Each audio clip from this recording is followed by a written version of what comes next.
This is Changeling the podcast.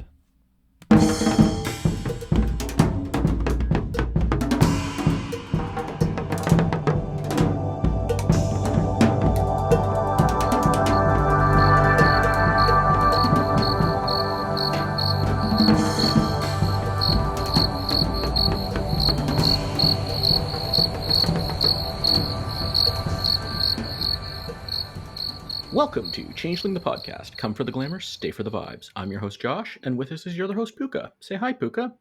Good evening. What are we talking about tonight, Pooka? We are going beyond the barriers and opening Book of Worlds, which has the, I guess, foretitle. It's called like Beyond the Barriers Book of Worlds, but I just call it Book of Worlds. The Book of Worlds. Yeah.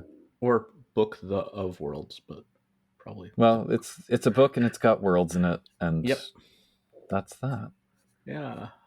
So yeah, this is a book on the Umbrae and other things. We can discuss what that means. Otherworlds. Yep. Otherworlds is what they say a lot.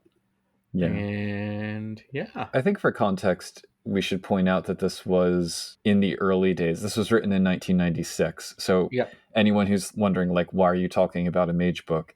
Changeling barely existed at this point. Yeah. It references for Changeling stuff, the Changeling 1E core book and Nobles, the Shining Host for information on the dreaming. I don't remember. It's been a while since I read it. Does Nobles, the Shining Host have information on the dreaming? It does. It does have a little bit. I mean, nothing substantial enough to really use. Yeah. It has the Dreamcraft art, so that's a thing. Yeah. But yeah, it is pretty thoroughly from a mage perspective here. But it is the first, like, true treatment of the dreaming that we get. Yeah, sort of. It mentions the dreaming, yes. Yes. And we're not going to go through this with a fine-tooth comb because it is like 200 pages, most of which are not relevant to Changeling. Although, you can use things in this for Changeling games. For sure. Yeah, you can. And it is a beautiful book, I have to say. This is one of my favorite mage books. Yeah, I had never read it before for this in reading for this episode, and we'll get into it. But it's so goofy. I like it. I didn't expect to like it, and I like it. Well, we start with a prelude. It's there. Magi prelude-ish. Yeah, you have kind of one of the signature characters of second edition, Amanda, who is a reincarnated assassin mage par excellence, who's having a capital B bad day when her astral lifeline breaks out somewhere near Pluto. And if that doesn't tell you everything you need to know about second edition mage... Although I thought she was physically in there. Anyway, that's another story. Who can say? Yeah. Also, the art on page 8, I could just stare at this art piece like all day. Beautiful. Actually, this looks very Changeling. Is that a satyr? Yeah, I guess so. Yeah, I see the horns. But you pointed out the dreams and nightmaresiness of this book. Yes. Did it have writers in common? I don't think so, because didn't Dreams and Nightmares, it was like 3 random people we had never heard of. Okay, so. But I haven't heard of all the people in this one either, so I'm not sure. We certainly have Brucato as the lead here and developer. That's the thing. This book really plays with the fourth wall a lot because you have this kind of in-character voice narrating as you read, but then also occasionally these developer sidebars by Sadros that like present game info. I don't know if it... Did that work for you? How do I put it? I like that setup in other gaming books I've read. I guess Nobilis does that to some extent. Yeah, or at least the version we read. Except the developer notes are still in character, like the Dresden Files RPG also, where it's a game art. Yeah, this book is an artifact of the game world, but it's not like when we did Isle of the Mighty, it was like that too, right? But it's not supposed to be a gaming book in the world, unlike these other RPGs I'm talking about, where the gaming books are in the game. But yeah, the introduction also, interestingly, this is the second book I've ever read, World of Darkness book, where the introduction has actual, real, huge amounts of in-game information, much like Dreams and Nightmares. Like crucial stuff, too, because we get the whole cosmological structure as outlined in Mage, basically. Yeah, this makes me think, because this came out first, by significant margin, like 2 years or something, right? That somebody handed those developers for Dreams and Nightmares in this book and said, make a Changeling version. For the dreaming? No, absolutely. I could believe that. Yeah. So for any listeners who are not really familiar with Mage, just to kind of be clear about this, the structure that's outlined here is you have when you are off-worlding from Earth, you go from the periphery, which is like I guess shifting your perception to be aware of the other worlds or whatever. Mm-hmm. And then the gauntlet is the actual barrier that you cross into the penumbra. Mm-hmm. Once you get through there, you have here it's spelled videre, and Mage 20th it's changed to vidare. And those are like different perspectives that you have on the other worlds as you go in, whether they are more death-oriented or cerebral or spirit-oriented. I will note that all of this is very much in character. I think there's a sidebar saying it's intentionally unreliable narrator, and different sections by different in-character voices, like different like they have different names for the people who wrote the different parts, right? Yeah, do contradict each other in a way you would expect from, like, I don't think that was an accident. Like what you're saying about the Videre, great. And then you read like the section on the underworld, it's like, actually it doesn't work that way. So that's but this is, I would fall back on this before I would go for, okay, well, what does chapter 3 actually say? I would like a general overview. Back on whatever you feel like and do it. And when you run different chronicles, you can do it differently. But this is all like, take this entire book as how different mages interpret other worlds, not the absolute truth on how the other worlds work. As spake by Brucato. Yeah, and I think Brucato actually makes it pretty clear. It is supposed to be, like, don't take all of this and not just change what you want, like Golden Rule, but like, it's not even supposed to be like one coherent thing. So all right, that raises a good point though, because when we get up through we have the high, middle, and low Umbra, and then like the Shade Realms, the Shard Realms, the Deep Umbra. So cutting across the Umbrae are zones, which include Maya or the Dream Realms, which we're going to discuss at length because that's the dreaming. And those are described as both floating in the near Umbra and also as regularly moving from one of those high, middle, low to another. So we talked about this in Dreams and Nightmares. There is this ongoing debate about whether the dreaming is in the Umbra or possibly vice versa. And for me, I say no. Yeah, I would say even this book isn't strongly saying that the dreaming's in the Umbra. I think it's saying it's not specifically. Yeah, I'd say this book in Dreams and Nightmares, especially when you take the sort of in character. Actually, both of them are written in character. That part of the introduction is also written in character in Dreams and Nightmares. I would say to the level of very knowledgeable in character people who understand cosmology having slight disagreements, these books agree with each other.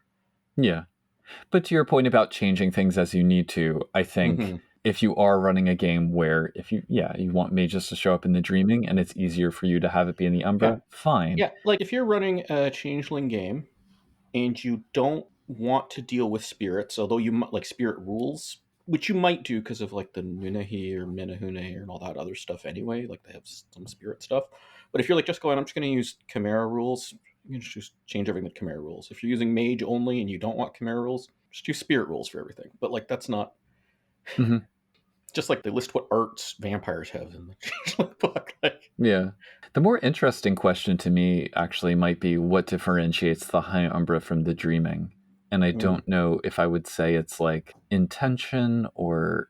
I know Terry Robinson had once said nothing is actually created in the High Umbra, which I thought was a really interesting perspective. I think when we get to the Maya section, I think that's a good time to really get into that. Maybe that's where it comes, yeah. Because it says some things here about it. Yeah.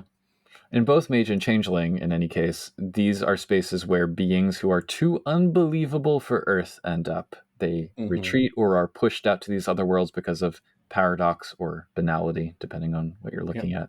We don't get as hard and fast rules for that in Changeling as we do in Mage, like how that happens. Yeah, I mean, in Changeling, it's sort of implied to have happened before the, at or before the shattering, so it's like, well, you don't get a lot of rules for back then. You don't get really any, for the most part.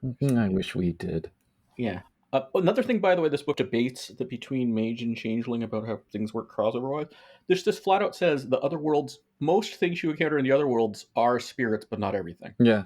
I've heard people go, everything's a spirit in here. And it's all the Umbra. I'm like, that's not what this book says. It says these are all the other worlds, and most things are spirits. Well, when we get to nefarious astral cephalopods, we'll have to figure that out. Other important things that are just kind of loaded into the introduction is we have the whole system of how you actually travel there. Yeah. So whether you are stepping sideways or going through a portal or astrally projecting, there's not much about actually entering zones here. It's just kind of about the 3 layers of the Umbrae. And again, I don't think there's anything that says these are the only ways, flat out. There is absolutely no other way to do this. This is like a guide supposed to be for mages who want to learn how to get here. This might also be before they introduce the concept of my favorite way to introduce the Umbrae in a game, which is the Shallowings, which are areas on Earth where the gauntlet drops to 0. Yep. But yeah, it has nothing to. It doesn't even talk about how to enter the digital web. That's a different book, right? Oh, yeah. And it doesn't talk about how to enter the dreaming directly. Both of these are like how they interact with like Umbra bits, but yeah. But I also like the logic here of where they talk about how moving around in this space is conceptual more than literal. That's a nice touch. I think my own table, I've never really dealt with this. I might keep that to the high Umbra only, the conceptual thing. But anyway. We get a few little in-character essays. We get a crude map, but it's cute. Well, I mean, it also says you cannot map this. So yes. It looks like an amoeba tree to me, like an amoeba pretending to be a tree. No, I like it. A petri. And then a lexicon. So I think probably the ones that I want to pull out here, we have Maya, which says, the dream zone, also called the dreaming by the Fae and the dream time by Australian shamans, an enigmatic universe in which normal laws do not apply. See zone. And if we go to zone, it says, a reality which permeates the near umbra, yet exists in a separate space. So in addition to the Maya, the other examples are the mirror zone, the digital web, vistas, and they're also called great enigmas because no one really understands them. Translation, they didn't want to hash out the mechanics. But yeah. And this bit about permeates the near umbra, it actually talks about zones, including parts of the dreaming not connected to the near umbra anyway. But yeah. And then we get a Pooka note. But all of that would seem to reinforce that, again, the dreaming is not just a part of the Umbra, but from a Changeling player's perspective, I guess flipping this around, the way to think about this is what's on the other end of the paths of Balor. So it's good to kind of know these details. Yeah, I do get the impression if you're somewhere in the dreaming and you take a path of Balor, I mean, it can take you through the dreaming too, but as soon as the path of Balor is making you leave the dreaming, that's like the nearby part of whatever part of the Umbra you're walking into when you walk into it. Yeah. And I know I'm ragging on this developer note, but a good takeaway that connects here is the note to focus on atmosphere, description, and uncertainty over chart checking or mechanics. And I know he admits here to hating rules, but I think that's good advice for games that go in this direction. So yeah, I think this was 1996. I'm going to give it a pass. Yeah, I think in 2025 we have better ways of doing rules with that to achieve that, which is where you don't try to write your rules in this way to cover these kinds of things, but that's another story. I mean, I think that's true. At the same time, another part of my brain is currently engaged in redlining a system reference document for Mage 20 because it is a 700-page. No, I said what you should do, not what Mage 20 did. Yes, yeah. But this introduction, I mean, as rich as this is, it did leave me kind of feeling that the Maya or the dreaming is overall a minor piece of the Mage's experience, perhaps because it is its own entire world.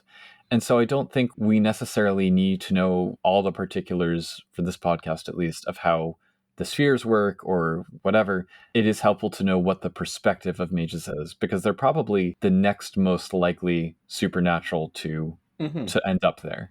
Yeah, I mean, as a similar thing, if this was Wraith the podcast and we're talking about the Wraith connected things, it would be a very similar approach, I think, where you're like, well, this is a simplification, or this is how mages would interpret it. This part kind of makes sense, and this is something cool. Anyway. Yeah. Some nice little references here. And that's the intro. Yeah. And then we get chapter 1. They do have this like dreams quote from The Tempest to open chapter 1. I guess we don't really need to go too in depth, but it does lay out the high or astral umbra, which is the layer of the Otherworlds that represents concepts. Yeah. And they have a nice bit here where they talk about each thinking being leaves a trace here with their ideas. The communal and long-lasting ones have accrued into entire landscapes, and then some powerful beings intentionally draw together thought stuff to make realms, which all sounds rather like the dreaming.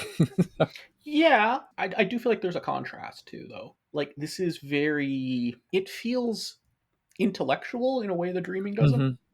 Yeah, I was thinking it's born more from conscious musing rather than unconscious remixing. So you might have like a realm of fairy tale tropes, but not the actual forest from Hansel and Gretel showing up, if that makes sense. So generic in this part, yeah. So almost generic or idealized stuff rather than the sort of like specific. They at one point they get into like places that you go when you die, except it's not where anyone actually goes where they die. It's pretty strongly suggested it's basically the lands of afterlife theology. Yeah. But that studied form. Yes.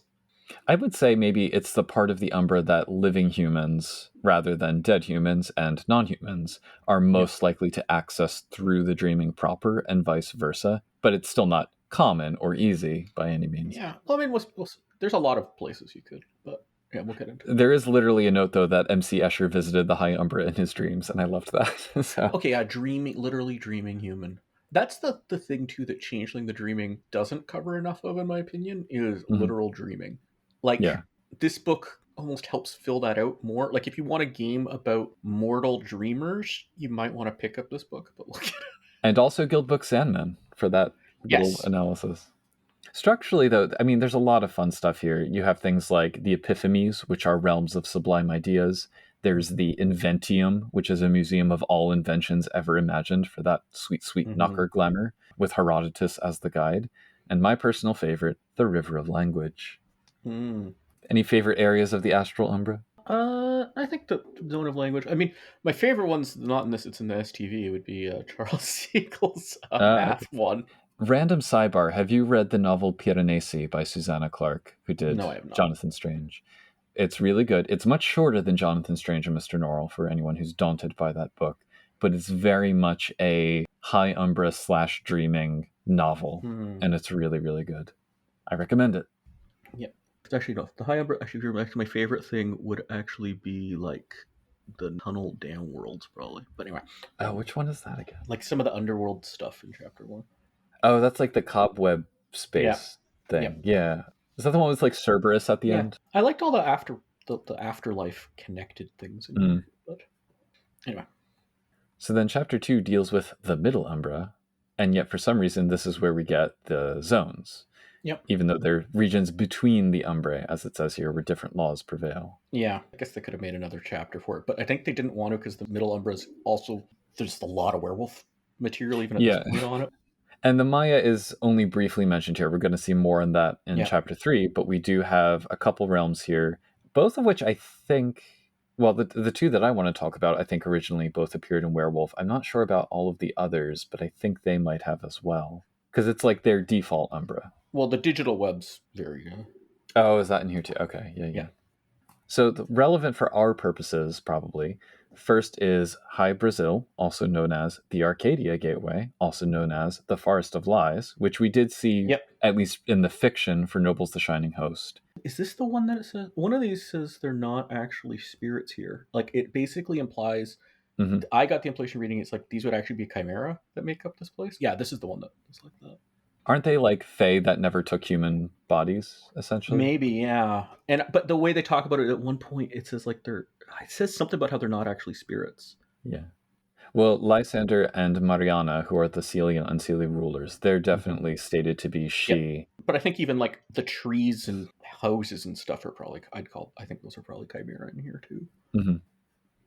So the she rulers, they were here before the shattering, stationed at this supposed gate to Arcadia, and then got stuck there. Yep. There's some cool little details like the realm is caught between a midsummer sunset and a midwinter moonrise, and both parties have wearied of their long-running conflict, and they might have a secret romance. Yep. I imagine the road that leads through the realm is a path of Balor.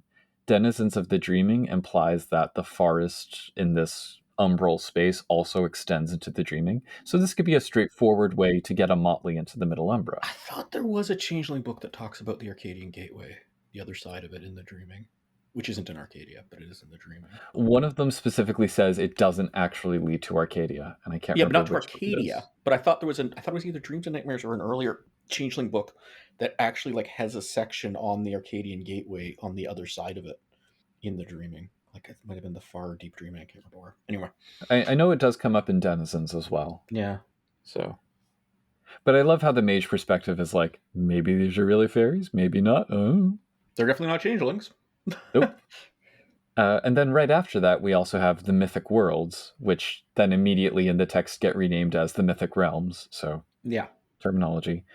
And the book asserts that each of these started in the dreaming, but as the dreams that constituted them were shared among many, the realm grew to the point that it lodged in the middle Umbrae as it floated through. But many of these have started to erode because of the technocracy's efforts. I'm cool with that. I mean, I guess so. I just don't the dreaming breaking off. Especially maybe some of them broke off in the shattering, even like. Yeah, maybe. I guess I just don't see from a changeling perspective why they wouldn't still be part of the dreaming. But I guess you could say it's like an interface or an extrusion or something. Yeah, like these, I do not think have the silver path. That's one thing. So, like, these might not have any trods connecting them to the rest of the dreaming. Like, maybe the trods broke and they floated away. Yeah. And I guess, I mean, in a meta sense, the dreaming for Changeling wasn't really developed enough yet, so they had to plop these somewhere. But if I'm doing this in a game too, maybe I just still have them be dreaming rules, but not in the dreaming. Like, kind of like High Brazil, just less connected even to the dreaming still.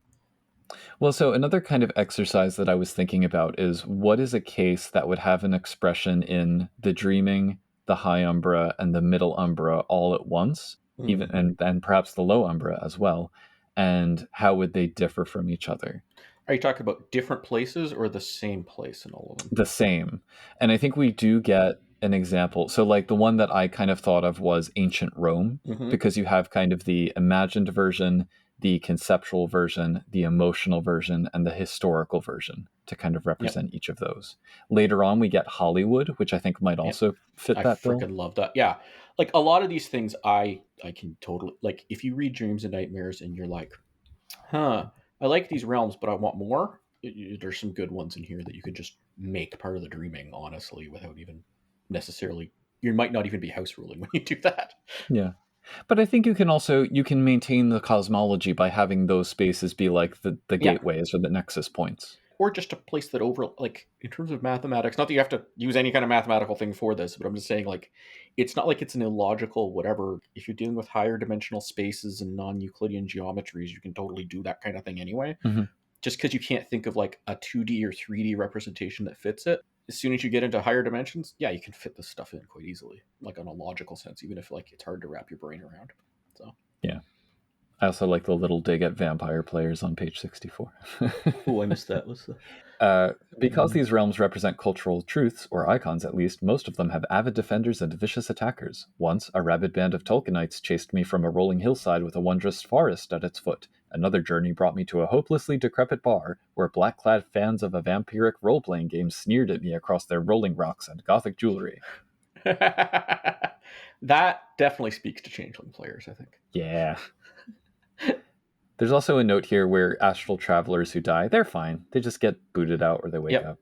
So yeah, I get the impression from the astral stuff, just thinking about it, if you're literally dreaming, like they talk basically about sleeper astral travelers.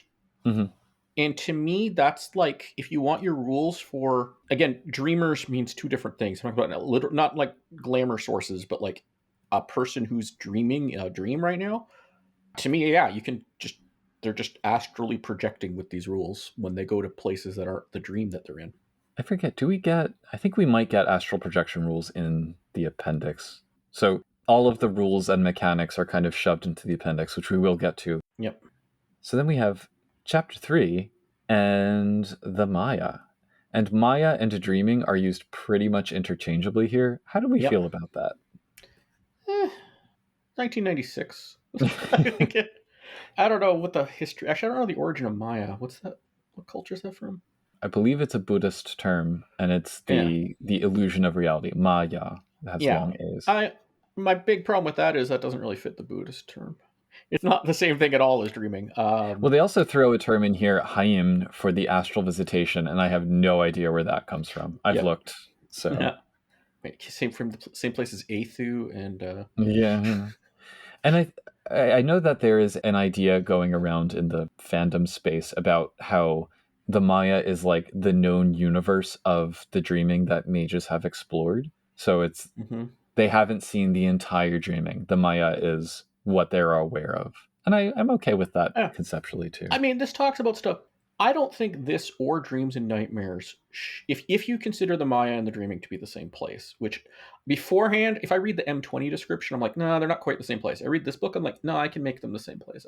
Like, as in, I would have this just used if you were doing a crossover game where you're using both, like player crossover for both Mage and Changeling, I would just use Changeling rules for how the basic metaphysics work for the Maya. They talk about different realms, but both are supposed to be massive, and I get the impression for both of these books, these are just supposed to be a small sampling of different places you could go to. Yeah, no, that's true. Going in sort of the other direction, page 79 gives us essentially just Changeling information in the Mage perspective if you're running a Mage game. It says at one point, the dreaming exists as an independent reality, a zone, tied to the Umbrae and the material world by slender threads indeed. Furthermore, the dream realms float on an endless sea of possibility. That's a poetic way or different way of describing what Dreams and Nightmares says with the trods and going through. Yeah, I don't know how I feel about the piece where it says horizon. What is it, like bisect? I forget exactly where that is. Well, but they said horizon would bisect the far dreaming from the deep dreaming. Yeah, that's one part. I'm like, that's fine. Yeah, I'm cool with that. I guess we can call it the horizon. I don't know that it would be exactly the same in my thinking. Yeah, but I mean, it wouldn't use the same rules for crossing it through the dreaming as it would through the Umbra. But also, like, they mentioned the near dreaming in here, and it's basically a place that mages don't usually go to. And it says when people are sleeping, they end up in the far dreaming, which I know C20 kind of gets, like, if you read what's the official canon, it's sort of muddled to me in Changeling what it says. I'm okay with your actual normal dream bubbles that you have in a normal dream being in the far dreaming. That makes sense to me. I think, didn't Dreams and Nightmares suggest that you kind of like started in the near, but then might float out or something? I don't remember.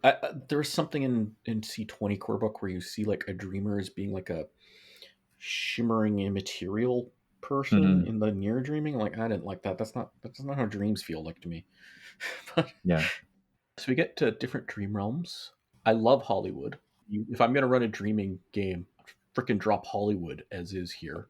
Oh, just to skip back real quick, that I wanted to point to one of my favorite bits of writing where it says that when you're reaching the dream realms and it says floating like a bug in 7-Up, you can watch the blobs of imaginoplasm drift past. Like, I love this writing. Anyway. Yeah, not Sprite though. No. That's the high Umbra. There's also a bit here, one other concept I wanted to throw in. The Onerai, which are realms in the deep dreaming from which all of creation might have spawned, and they are ruled confusingly by the Onira, or dream lords, who are basically sentient archetypes. And these ideas, they do come back, I think, briefly in M20. They get mentioned, but they're not really pursued sufficiently to use them. Yep. I assume they're kind of the equivalent of Incarna, to use the spirit hierarchy. Yeah. If you're using... I remember somebody talking about that before, and it doesn't fit with Changeling and whatever. If you're using, say... They talk about those realms of the deep dreaming, right? In Dreams and Nightmare. And then Denizens of the Dreaming expands upon a little bit. One of them, like, where the Fates are from. Yeah. And I would say the three sisters or whatever of that realm are that dream realm, the dream lord of that realm.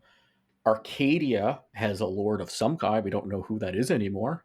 I think each of these, like, this fits. If you talk about the Heron women and crabmen, was it? Or like, and there's beings in Dreams and Nightmares briefly mentioned, like, these could be dream lords of dream realms. Well, and some of the examples they give include like the Virgin, the Hermit, the Temptress, the God of War. So these kind of abstract. Yeah, but also this is all written in character, and this could be a character who's some sort of powerful beyond Fae, like beyond what became the different Kithane or whatever, some sort of higher order, like, Tuatha or Fomorian or other beings that may predate them that, get alluded to vaguely in Changeling lore. Like, that could be these things too, and you're just describing as like, oh, you have the Virgin. I'm like, okay, that could be a Tuatha De Danann, one of the Tuatha De Danann, or a pre-Tuatha De Danann, or whatever, right? Like, that's something pre-lingual. Yep. Anyway, then Hollywood. which one accesses by acting out a dramatic scene. Yeah, I like this. This is what I think Dreams and Nightmares needed more. I liked what's there, but if I were to like double the size of Dreams and Nightmares and just add more realms, this is the kind of thing I'd want in there, where it's like weird. Yeah. You sort of fall into your character's role, and there's a pushes, but it's possible to fight against, especially if you're sort of awakened of some kind, and try to make the story play out differently. Consider also, we are now 30 years out from this book, so how much more, because it suggests that it's essentially all of movie history colliding and congregating around this single path. I'm not sure I'd even call it Hollywood anymore. Right, yeah. It would be wider than that. But yeah. And the stories acted out in the space seem fixed, but the actors, or wraiths, or chimerical entities, or who knows what these phantoms are, seem to be self-aware. And sleepers can end up there just as easily as mages. Yep. It's almost like a holodeck with the safeties off. So a holodeck, yeah. But not just that, it controls your mind too. In a way, like it talks about this. What was the word for it? The possession of. You're kind of like compelled to act out the scenes that you're in. Yeah, I love that. Haven't you had dreams where you're like forced down a path and you're like trying to fight doing that thing and you can't? I mean, I think that's most dreams. Well, like you're aware that you're trying to fight it, I guess. Yeah. Well, there are ones that I've had where I sort of like realize where it's going. Mm-hmm. And I'm like, I don't think I'm going to like this, but let's see where it goes. Like it's this level of abstraction of stepping back from the events, even as you, almost like you're watching your own life being played forward. Yep. Creepy. This is how a lot of my, ever since I was little, like when I'm going to sleep, I'll like think through stories and either do like a self-insert as me or thinking myself as one of the characters, and then like I think about how I might do things differently. And anyway, I think I do the same thing, and I don't know what the rates are or anything, but the sort of typical dreams that people talk about, like, I forgot to study for the test or whatever, I tend not to have those because there's already a narrative that I'm like preloading. I've had those other ones too. But they're very rare for me. I don't know. But I don't know comparatively what rare is. Yeah. I find, though, a thing that happens to me in a lot of dreams is I have a stray thought, and then that will puncture. Like, word association, and it'll change the dream as my thought. Like, it doesn't make any logical sense. It's just like, oh, that reminds me of this. And then that starts intruding into the dream. Yeah. But anyway. So next up, we get the Land of Nod. Yes. This is a realm that reflects childhood fears, both in its appearance and its denizens. So you've got wicked witches and boogeymen and night terrors in spaces like the doctor's office and the school. Yeah. Everything is pretty much the worst version of itself. I mean, these are kind of boring specific examples to me, but... Yeah, a little bit. The narrator says it's not considered a nightmare realm, and I'm thinking, why? What the heck's a nightmare realm then? Right. I don't want to know your nightmares. I mean, all I could think of was that maybe it's because it's collective rather than individual. But I mean, it doesn't actually say that. That's just me assuming. Mm-hmm. Yeah, they don't want to mention how many times you're in school naked in this. Right. Yeah. Maybe a slight content warning. There's a pretty grim passage about the war nightmare for children from war-torn countries. Yeah. So. And then the last of these, we have the Underworld's Dream Theater. I actually really hated the narrative voice of this section, but whatever. Yeah, but it does fit with this definitely reminded me of when we did Sandman. It's very aligned. Yeah. Oh, also epigraph from the Changelings, the band. Yeah, the number of the quotes and things in this book that would be like, this is either has or should be in a Changeling book. Just even the stuff we're not talking about here. Just so many things. Yeah. In this book. I miss those days. Yeah. So I think we've pretty much everything we talked about in the Guild Book Sandman episode, it is kind of articulated here as well, but from the mage point of view, their powers and practices. This helped me put it together a little bit clearer, though. Like it's a good summary almost. But again, because this is also pre-Wraith 20, their powers, as we saw with the old version of Phantasm, it is predicated on literally taking a soul out of a sleeping body and into either the Shadowlands or their pageants. So that kind of frames a lot of the discussion here. I like that better, though. Yeah, me too. Yeah. We also get a note here that they build their dreamscapes to last, presumably with Phantasm, because these are localized to the Maya but connected to the underworld. Yep. Again, if you need your Changeling game to get to the underworld rather than using a Black Path of Balor, you've got options here.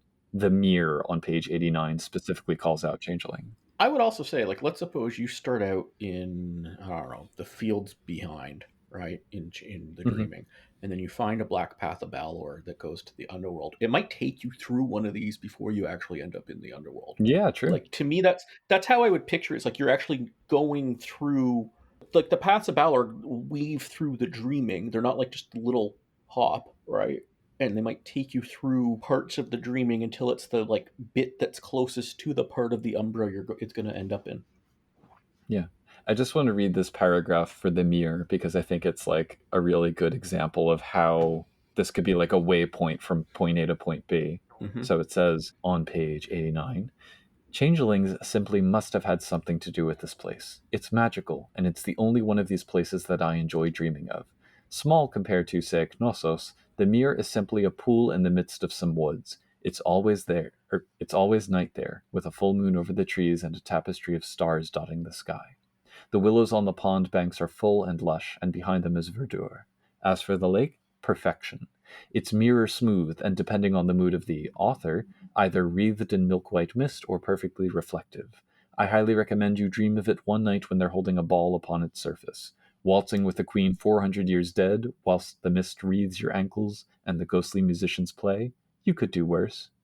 So that scene right there is one you could present as your characters enter the dreaming, start walking down a path of Balor, and that would lead to the underworld. They might not even realize it. I swear I've been to the Middle Umbra version of this that's in the afternoon, but I mean, probably more fun than dealing with the dead. So. Yeah. So the impression that I get from reading through these, and we have more after this, like Paradox Realm and the Hollow Earth and stuff, but it seems like mages perceive the Maya mainly through these discrete spaces where they happen to adjoin the Umbra, rather than the dreaming as this kind of undifferentiated space that changelings see. And this is also addressed in Dreams and Nightmares, where it says the dreaming is a series of disconnected realms connected by trods, but the changelings perceive it as one coherent place as they navigate through the trods. Yeah. And if you're a mage who can't take the silver path or whatever, and you don't really know about the paths of Balor or something, that is how you interact with the dreaming. So flipping it around then, it makes me wonder, do changelings perceive the Umbrae in the same way as, discrete realms that happen to have connections? Yeah, I would say that the changelings generally, the ones who come back to tell a tale, generally popped out a Path of Balor or something else, because that's not the only way to travel between them. That's the reliable way, maybe, to travel between them. And then they end up in the nearby, whatever happens at the moment to be next to that part of the dreaming in the Umbra. And then that's the Umbra that they know. They don't know, unless you're like a Nunehi or something, you don't really know the rest of the Umbra. Yeah. You don't know how to navigate it. You're going to try to get back if you're going to survive. Yeah. Well, certainly it reads like mages are familiar with many corners of the dreaming, but more likely to hop from one to the other rather than just inhabit there. Yep. And we do have notes elsewhere about disembodiment, which is a thing that happens to mages. But what we don't get at this point, incidentally, are stats for these beings or mechanics, except the note that magic doesn't always work as expected, and it instead fits the logic of the dream space. Important. Also in Dreams and Nightmares. And I think C20 might... No, I don't think give trouble. But anyway, yeah. M20, definitely. Yeah.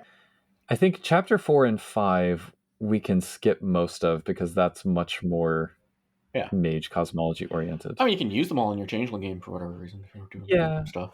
I think things like the Verbena seasonal realms, we had a question about Victoria Station that we'll get to. Yeah. Depending on your game. You're probably not going to the Copernicus Research Center. Probably not. Or Autochthonia. Yeah. Space, though. So skipping quite far ahead in the book, we have chapter 6, which outlines those beyond. And these are like where we get stats for the creatures. And I think the main ones that are relevant to this discussion are the dream spirits. Yeah. So, like, again, this is how I would use these in a mage game. And in a changeling game, these could just be mage spirit rule interpretations of Chimera. You could look at it that way. Yeah. The sort of subcategories that they give us are muses, who are fantasy partners and other dreams of loved ones, kid fears that are forgotten phobias from childhood, and night terrors, who are representations of more current traumas. So basically nervosa and nocnitsa. Exactly.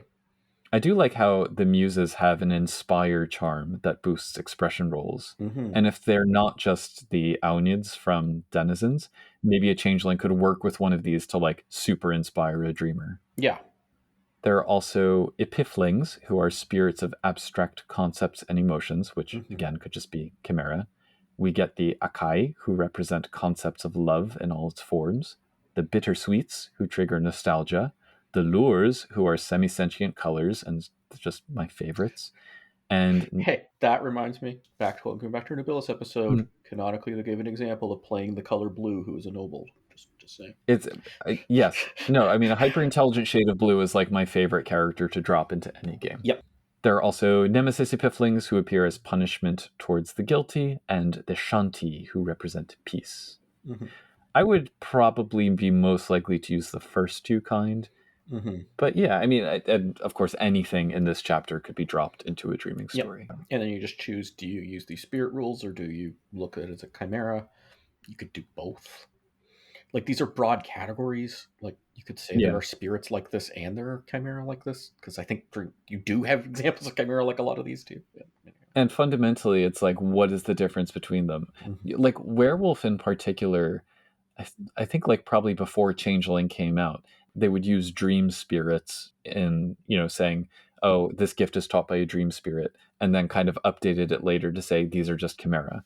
Yeah. But it still then raises the question, okay, well, where's a werewolf running into a chimera, like with regularity? Well, if you use this book too, they are. Yeah, exactly. No, it helps. It helps kind of unify things a little bit. Yeah, I like this. This really actually highlight reading this book. So going back a little bit on things I've said before, but like reading this book, I mean, a bunch of blurred. What's the dreaming and is the dreaming the same as the Umbrae? No. Are there parts of the dreaming that really make sense as also saying are part of the Umbrae? Sure. And to kind of look at the other side of what you're pointing to about unreliable narrators and the impossibility of like mapping this cosmology, I like the idea of these beings. If a werewolf, a mage, and a changeling all walk into a realm and see a being, and each of them says, you're a spirit, you're an umbrood, you're a chimera, and the being is like, whatever, I'm just asking, would that bar be in the high Umbrae or the despised demise? Yeah, but I like the idea of that compulsion to categorize being a thing that the characters do in world, and the uncertainty surrounding it being part of the experience. Meanwhile, vampires are like, we don't know what any of you are talking about. Yeah, like the real world, talking about real things that also science has a good understanding of, is full of examples like this, where different disciplines of science will describe things differently, and scientists will argue over it, and you're like, does that actually matter? Does your definition of species actually matter? Does your definition of language? What's a word? What's a language? Oh, hey now. But think about it. Like, is Norwegian and Swedish the same language or not? Is Cantonese and Mandarin the same language or not? These get into perspectives, right? Well, a language is a dialect with an army and a navy, as has been said. But what I mean is it gets nuanced, it gets complicated, it gets into what do you mean by your definitions. Yeah, sure. And it's the same way here. Is this the Umbrae? Is this the dreaming? Is this a spirit? Is this a chimera? Is this something else? Especially when you're representing it with game mechanics. It's like, what game mechanics do you want to represent it with? If you need game mechanics because they're fighting that love muse for some stupid reason. But people often treat this as a bug rather than a feature, and they say, well, this is what happens when you try to post hoc cram a bunch of games together into a shared universe. And I disagree, because all of that, to me, those are interesting questions to raise in the game. Yeah. Like, I could say, okay, there's two questions. There's the metaphysics. I'm fine with these metaphysics. And then there's what actual rules do you want to use for how the powers interaction with dice you roll? Like, are there better versions that you could conceive of? Absolutely. But like, those are two separate questions to me. Like, the Pooka sidebar aside, like, you still have to do that. The map is not the territory. Anyway. Yeah. And if you want to just keep it to your own game. That's fine too. But I mean, I'm approaching this book from thinking about people who might be listening who only play Changeling, have no interest in playing Mage, but want a little bit more robustness to the way that the dreaming is represented and whatever. And in that case, like, take these ideas, ignore, if you see charms, Airt sense, and you have no idea what Airt sense is, it's like, fine, just skip it. Well, Changeling, though, does have like I alluded to before, Changeling does, Mage, you can just say everything's a spirit mechanically and just go from there, right? And if you're just only running a Mage game, you probably should. If you're very strictly running a Mage game, you don't even really know Changeling, whatever. If you're running Changeling and you're having spirits, like, because, again, of the Nunahi and Menehune, and if you're going canonically, I guess, right? Or the Hisian, for that matter. Yeah. You might want to actually have actual spirit rules, and then your question goes, do I use the spirit rules for this entity, or do I use the chimera rules for these entity? And that's a question as a storyteller you have to address on a perhaps case-by-case basis when using this book. So yeah. There are also ether ships in here for what it's worth. If you want to fold in some spelljammer. Any balloons, though? I don't know. Let's see. I don't think so, unfortunately. Yeah. Boo. An unacceptable lack of balloon. Yep. So then the appendix. This is where we get the mechanics. Yeah, this is the bit I'm most likely to skip for my games. These mechanics in particular. Well, so I think I made a list of bits which I think are probably relevant to call out. Yeah. So most realms, when it comes to using magic with a K, most realms have their own definitions of what's coincidental and what's vulgar. Mm-hmm. And I don't think they say that about zones, but I would obviously extend that to zones. Yep. Near dreaming and chimerical reality are used kind of synonymously here, which we saw before. Well, no, in the Maya section they actually distinguish them. So in the Maya section, no, in this bit they kind of use them synonymously. Yeah. But this is also, because this is second edition, this is where it points to Mind 1/Spirit 1 or Fey Enchantment to see things. It also says, though, only dream speakers can access the near dreaming without being enchanted, and just kind of move on. That's from a mage perspective. I just like that. Yeah, I think that might be like an artifact of 0 edition or something. Yeah, but oh, and then there's a bit about stepping sideways to the far dreaming, and I was like, what? Yeah, they made a few. Some of the other parts they were talking, like, even strictly within, like, the mage, very magey, non-changeling related all sections. They occasionally had stepping sideways between things in the Umbrae. Yeah, I'm like, what? It might be a case of one author got assigned to write the appendix, and someone else actually wrote the stuff, but... or just alluded to mechanics that no one ever actually wrote down. Yeah. Anyway, you need wits plus enigmas to navigate. I do think it's probably good that they wound back a lot of this, but yeah. I mean, I still like having spirit be involved. What can I say? Yeah. Specifically, in High Brasil, traditional European magical implements reduce difficulties by 1. Magic without instruments is coincidental. Correspondence and entropy get +3 difficulty, and time doesn't work at all. Here it is. The residents are true Fey, not spirit. Functionally, what's the diff? Aside from being vulnerable to cold iron and the exact metaphysics of their powers, it doesn't really matter. Well, yeah, it matters if they're on Earth, I guess. But they're not. They're in High Brasil. Yeah. Also, Paradox manifesting as tiny angry sprites with swords is my favorite thing ever. Yeah, I was just thinking, like, what I would do for the bit in Dreams and Nightmares when it talks about, like, using magic and stuff, and it's like, I would say, like, you could have a lot of chunks of the dreaming, like, where if you really wanted to over mechanize things, you would have, like, this kind of thing for each specific little realm, and the Fertilis could change it, what the rules are. Like, don't actually write that out and then come up with a system for change it, but, like, keep in the back of your mind that's what's going on, I'd say. Like, oh, this is vulgar now. Oh, now it's coincidental. Oh, it's vulgar again. Oh, you get a +1 difficulty, -1 difficulty. Because things have changed, and to change the narration accordingly. I guess if you're doing your mages in the dreaming, you could do that. Mm-hmm. Yeah, for sure. And have a certain narrative dream logic for what it does, but like what? Well, and then we also then get separate rules for the Maya writ large. Yep. And it doesn't quite address the question of, if you're within a realm within the Maya/dreaming, how does that change things?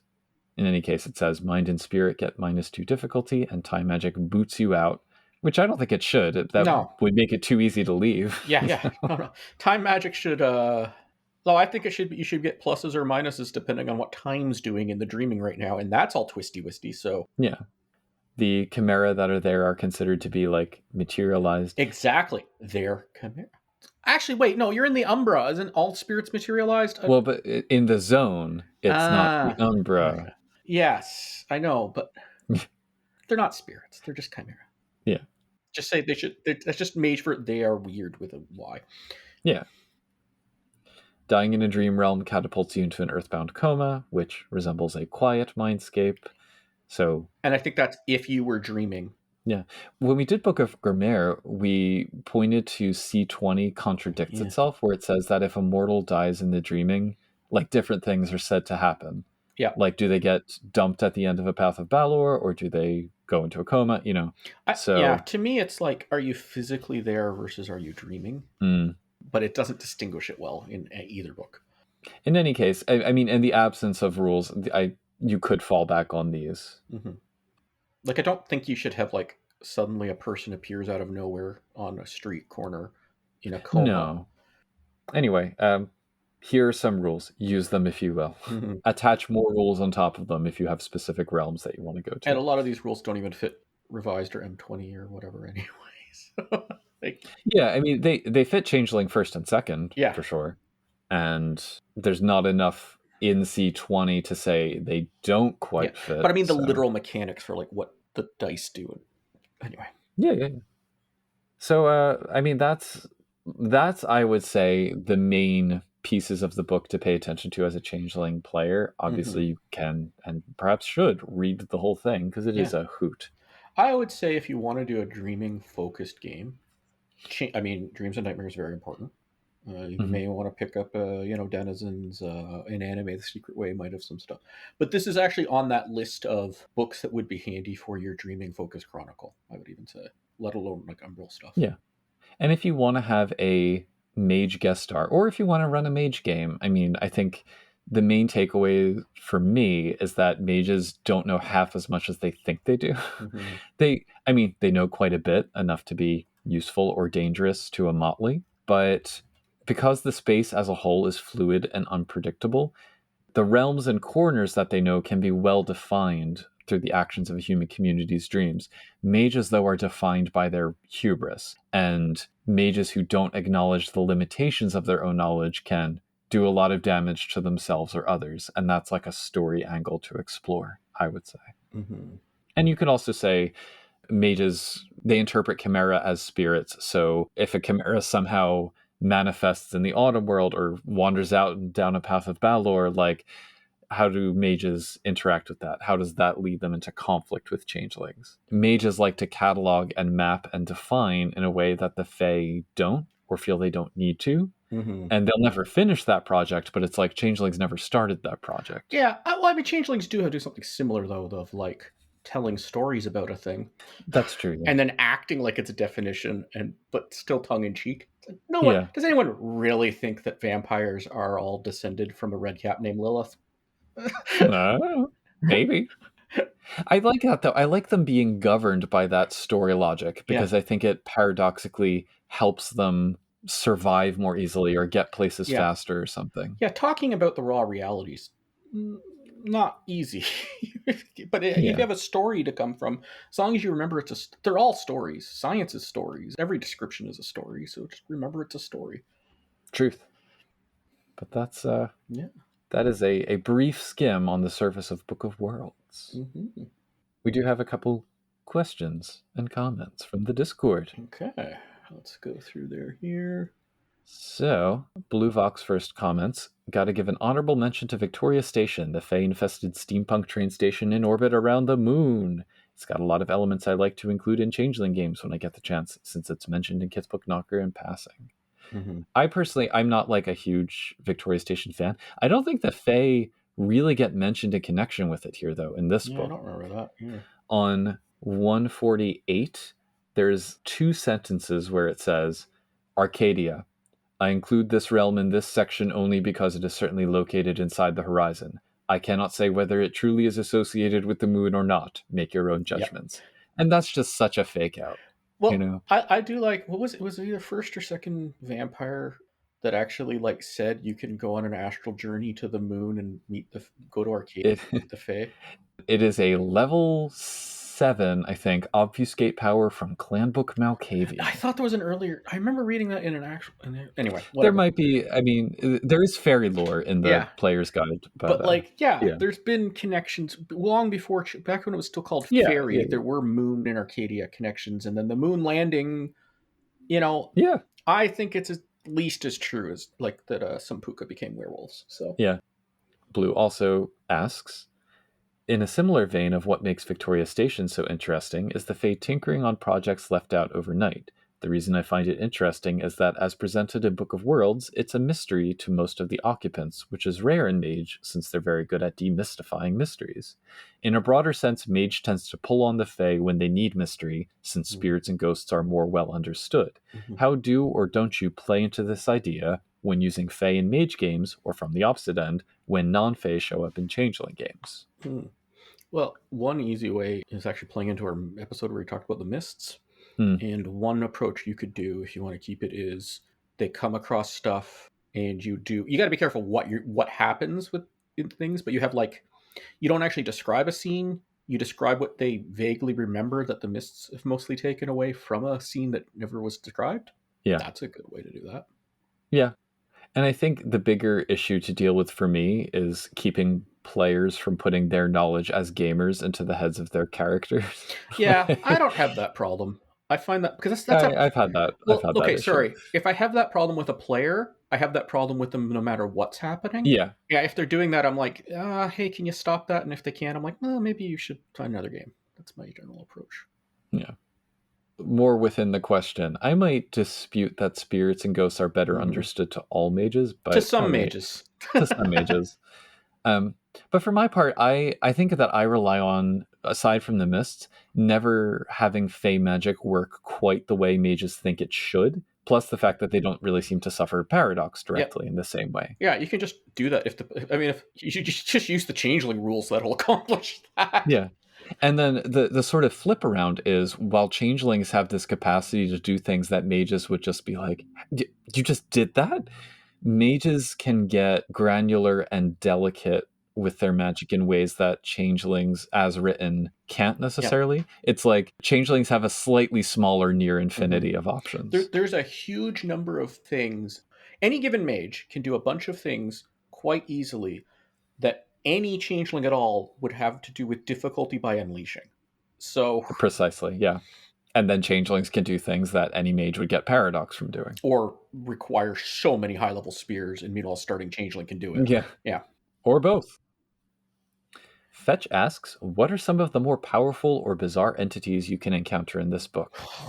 I think the three that there's a lot. I like those weird alien things. That's a I was gonna call out the celestial nefarious star squid, the archangel Gabriel, and actual sauropods as probably three of the biggies. How many can you not describe? There's a lot. Yeah. And that's before we get into the ones that don't have stats. Yeah. Fetch also asks, what motivates mages to explore these other dimensions? They're there. Mages do that. Yeah, pretty much.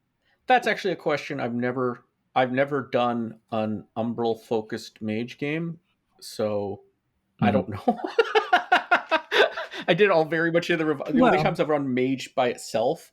If I'm running Changeling, then the mage is off. Yeah, but like when I'm running a strictly mage game, I'm like, I never did it. I'll put this. I'm gonna frame this in a discourse of the game way and say that mages being mages, because another expression of that hubris is always pushing past barriers, as we have in the title here. So the barrier of the physical world is just one more thing that they feel compelled to explore beyond and think that they can survive with ease. I also get the impression, just from reading lots of mage books, especially this fiction and stuff, is like for any given weird otherworld thing, you'll have come across rumors or talk to some mage who goes, oh yeah, I use it for this bizarre purpose that's perfect, that's very useful. And you're like, okay. Chances are some piece of magic will be easier or more effective. Or this hidden thing is there that or they're living there, or like you want to go find someone or find some information or find some, Some mages just have to get off Earth. Yeah. And that's a good motivation. Lastly, Fetch also asks, does this book give the impression that mages can see and interact with the Fae and visit the dreaming, however they frame it through mages' eyes? Yes. I mean, yeah. But not easily either. Like, they can, certain pieces of it. I mean, not that Changelings have the easiest time just only reading C20. It's not the easiest time going through the deep dreaming and just having a party, right? Like, it's hard, right? Dangerous. And it's way more so for mages, and they have way less idea what the heck they're doing. So they don't get the Silver Path benefit. This only alludes vaguely to the existence of trods. It doesn't really talk about mages knowing what a trod is or how to recognize one. And if you're trying to navigate the dreaming without trods, technically possible, but good luck. And by navigate, I mean, it's technically possible to blindly wander and end up somewhere else. But yeah. Importantly, because this might also be part of the question, it is not something that they do by default. No. They need to have specific knowledge of how to enter the dreaming, interact, etc. Or another fun way is they accidentally did it, and now they're screwed. Now they're not completely screwed. Now story happens. Or they hold a treasure and they get enchanted, I guess. Yeah. But thanks for the questions, everybody. Josh, if other people have questions, how might they ask them? They can join our Discord, discord.me/CTP. They can send us an email, podcast@changelingthepodcast.com. They can go on Mastodon, changelingpod@dice.camp. And we also have our website, changelingthepodcast.com.